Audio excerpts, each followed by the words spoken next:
Start my sermon, I would like to ask you to tell your neighbor, person sitting next to you, how happy you are that this person is in this community, that this person knows and loves God and true parents. So, also at home, please.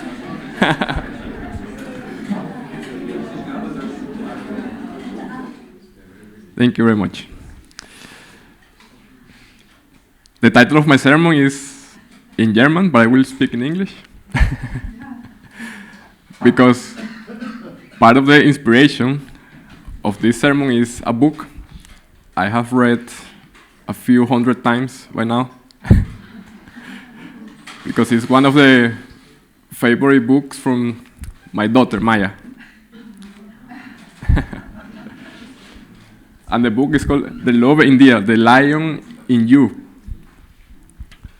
So I will give you a summary of the story. It's about a mouse and a lion. So the mouse, he was so small, and he was among many big animals. And he wanted to be part of the community, but he was always ignored. Bigger animals were stepping on him, kicking him accidentally. And he was very, very sad. Because his life, he wanted to have a community, he wanted to relate with the other animals. On the other hand, there was the lion. And he was always on top of the rocks, as the king of the wilderness. And he was very proud and standing tall.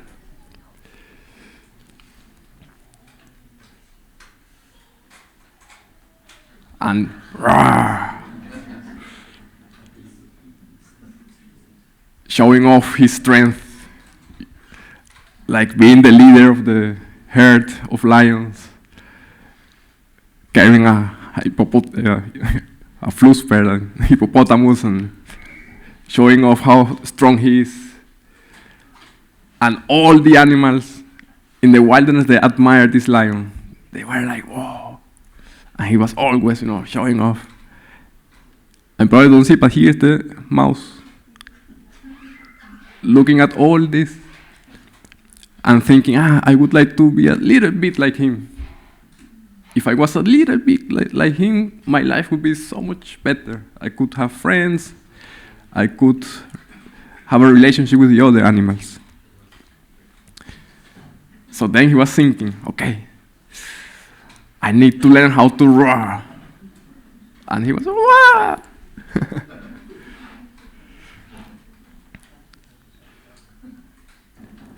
And he was practicing in front of the mirror. Roar, how he could be like the lion. Roar. And imagine that if he got this power, he could have many friends and have this community around him. He even bought a book, How to Roar. And he was reading this book. And in the book it says, okay, if you want to learn how to roar, you have to talk with the best. And he was like, uh-oh. I had to go and talk to the lion. And all that came to his mind was that the lion would eat him. And he was so afraid. He was terrified of this idea. But one day he just gathered all his strength and he became very brave and said, okay, I will do it.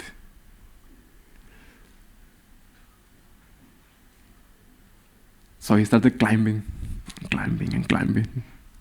to where the lion was and thinking, oh my goodness, what is going to happen?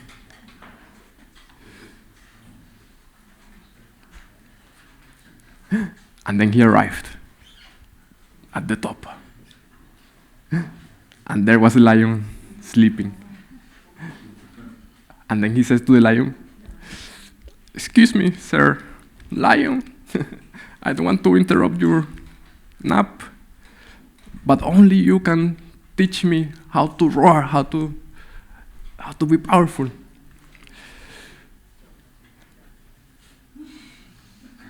And then the lion wakes up and he got super scared of the mouse. And the lion was like, please, don't kill me. Don't do anything to me. Please, no, don't. And the mouse was like, what? I'm not your predator. I want to just be your friend. So they became very good friends. And they started talking about life and everything. And they started enjoying life and having fun together. And then the moral of the story is that they both found out that sometimes we are lions and sometimes we are like a mouse.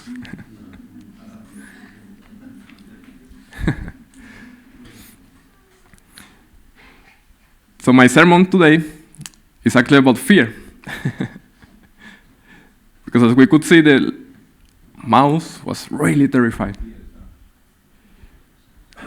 He was so afraid. But he really wanted to, he needed to do this. And fear is a very, how to say, a tricky feeling. On the one hand, it can keep us away from many good things. On the other hand, it helps us survive. Because fear is super necessary for survival, and that's why we have fear of certain things, of fire or dangerous animals. Because if we don't have this fear, we would walk into a forest in flames and then die.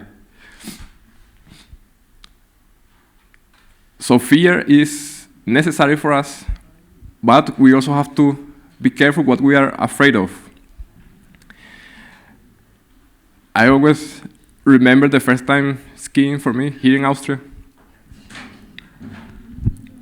You know, I come from Venezuela, there's no snow there, so I was already grown up the first time I went skiing.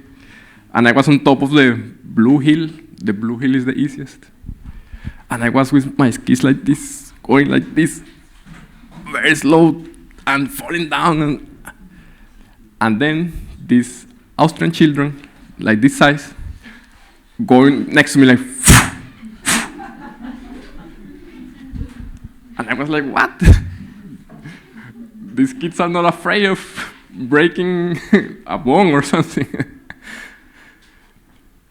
So kids, they have no fear. They are so pure that they don't have concept of danger or anything. They enjoy life. And there I was, like, all afraid, no? There is this story in the Bible, like, fear is very ancient. From the very beginning of human history, fear was present there, but only after the fall. After Adam and Eve, they committed the fall, God asked them, hey, Adam, where are you? And then he said, yeah, I was hiding because I was afraid.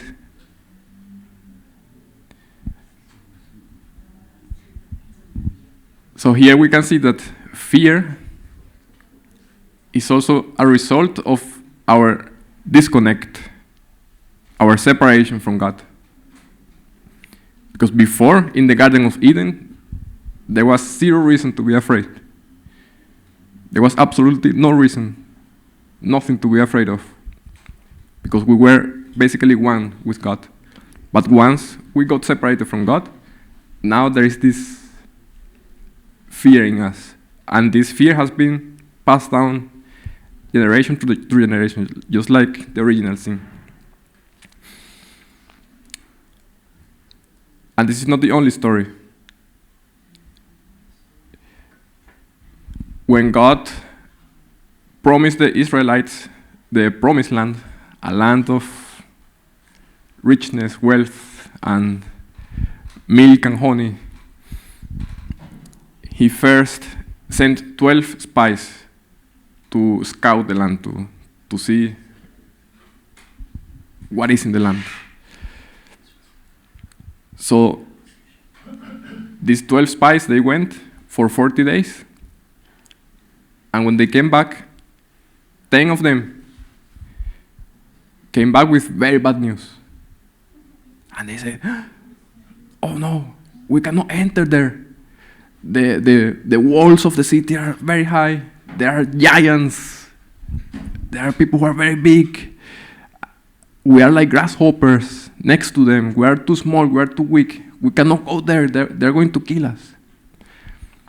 And only Joshua and Caleb, they say, let's go. We can do it because God is with us. We certainly can do it because God is on our side. As a result of this mission, this espionage mission, we could say it was not successful. So they had to pay indemnity, and they had to wander 40 days in the desert. For every day of espionage, God said, okay, you will spend 1 year wandering around the desert. And only Joshua and Caleb will survive and will be able to enter the promised land from this generation of people. So here is also an example of how fear can push away God's will and God's wishes and God's blessings, actually. Because this land was very rich. They even brought fruits from the land, grapes, and everything was delicious and wonderful. But they needed to trust God completely and not be afraid of the difficulties or the dangers. And this fear might come also from maybe feeling unprepared or not worthy of God's love. Not feeling worthy of God's blessing. So when we truly embrace our identity as children of God, we shouldn't be afraid of anything God wants to give us. So now I want you to put yourself in a situation. Imagine God right now gives a very strong sign to all the inhabitants of Vienna, which are about 2 million people living in Vienna, 1.8, 2 million people. And God tell these 1.8 million people, go right now to Seidengasse 28, because there are around, I don't know how many people are here, like 60 people, who have a very special truth.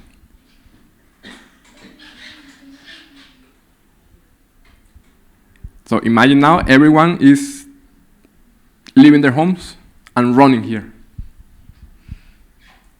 And they will be standing down there in the Hof, not asking politely, but demanding.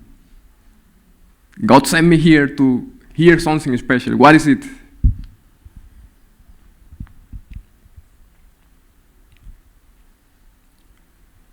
How do you feel right now?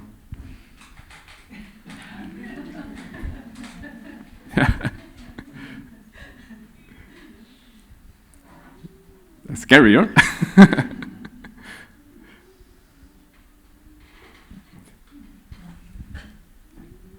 I would be very excited and afraid at the same time. Because this is a huge responsibility for us. If God sent 2 million people at once, it's like, How do we handle this, huh? How do we cope with this huge blessing, actually? Because this would be a great blessing. Hopefully this happens. And we should be ready for it.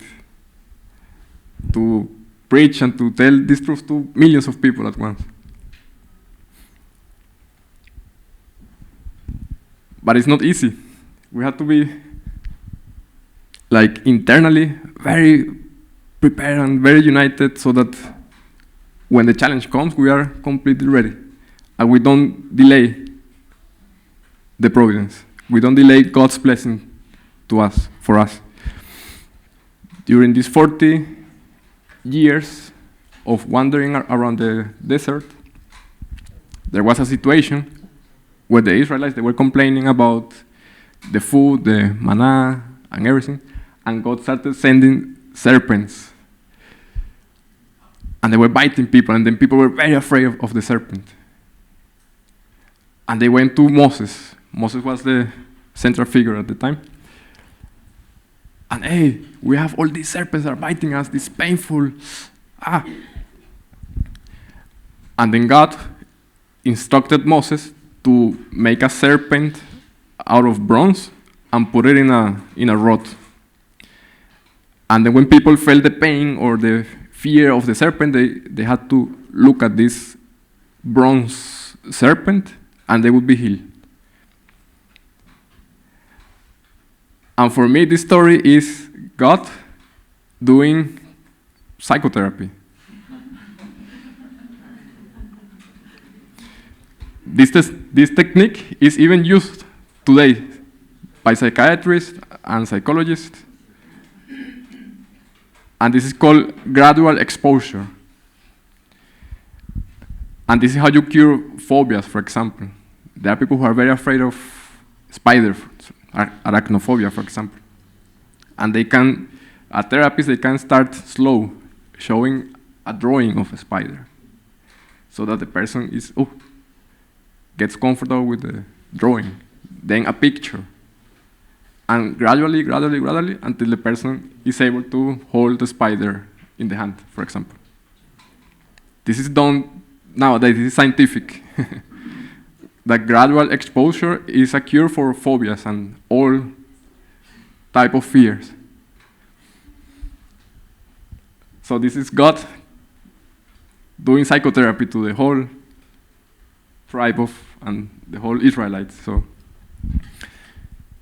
And that's why I ask you, before I started, to tell the person next to you how happy you are that they are in this community. Because we need to practice. We need to get used to this, so that when 2 million people come all at once, we are already, we are not afraid. We know how to handle it. We know how to tell people, I'm happy you are here. I'm happy God sent you here. And our true parents, they have been experts at this. All their lives, they have lived exactly like that, with absolute no fear, because they practice absolute love, absolute faith, absolute obedience to God. This was part of the Hundoke. When True Father was in North Korea, he was being tortured. And this is not an easy thing. There are even written books about how the torture works.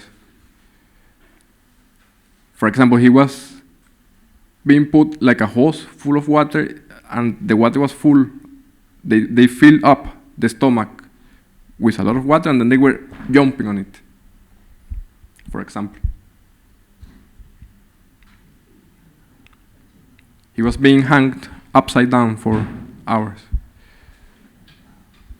beaten, and he almost died, basically, being tortured. And still, he said, I'm not afraid. I was not afraid. I knew every single hit I get, this means that God's blessing will be multiplied.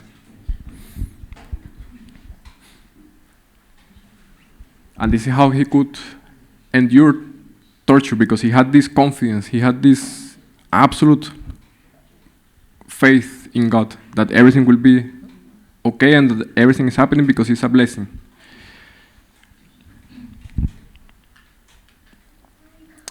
Our true mother as well. Recently, before going to this detention center in Korea, she said, do not worry about me. Do not pray for me. Pray and offer devotion for your family, for the community, for all blessed families, and that our Heavenly Parent wishes may be fulfilled.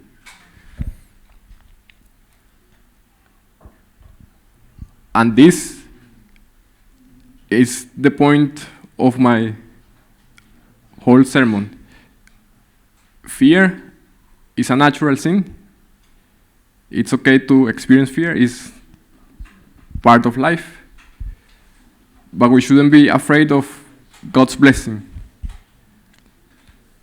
And the more we try to be closer to God, the more we unite with God, the less and less we will feel fear for the good things. Because fear of success is real. Sometimes we might feel not prepared for the success, for the blessings, for the good things. And this might be holding us back. But if we trust God is on our side, God is always us, we shouldn't be afraid to go forward and spread the blessings and also be open to receive God's blessing. So remember that inside of all of you, there is a lion or a mouse, depending on which side you take. But we can all be like the little mouse. That even if we feel small, if we feel unseen, if we feel ignored, maybe even hurt, we have the power to conquer our fears. And as it was said in the Hundo, okay, we can even control God. And if we control God, we can control our destiny. Because God is the controller of the destiny. So, I wish you a fearless week, a fearless life, and many blessings this week and for the rest of the year 2026 and beyond. Thank you very much.